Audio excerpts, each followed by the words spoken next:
The intonation is another critical problem that most guitar players don't get a handle on. The bridge has, on almost all electric guitars, has 6 individual adjustments for the length of the string.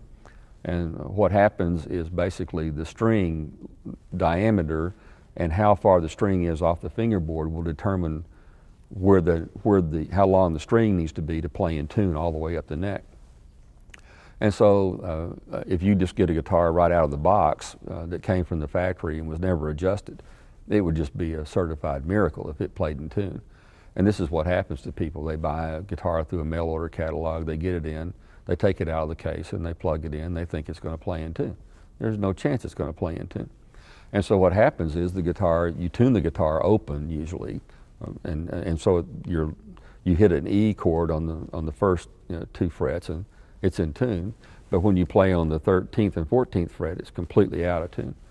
And so what happens to you is that this dissonance associated with that makes you think you're a bad guitar player. It's like, well, that guy doesn't play in tune. No, it's not. He played in tune just fine. He pushed the right note.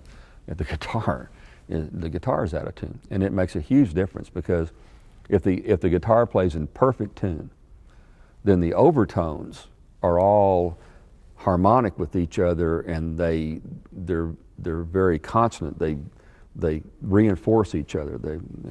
If that guitar is even slightly out of adjustment, the harmonics will fight each other, and there'll be sort of a vibrato in the overtones where they're fighting each other, and the entire guitar, instead of sounding round and full and meaty, the guitar will just sound thin and tinky, and because the overtones it's canceling each other out.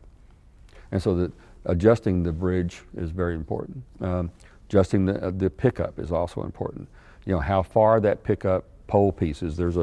Almost all guitars have a pole piece, which is a magnet that goes that's adjustable on a lot of guitars between the pickup and the string.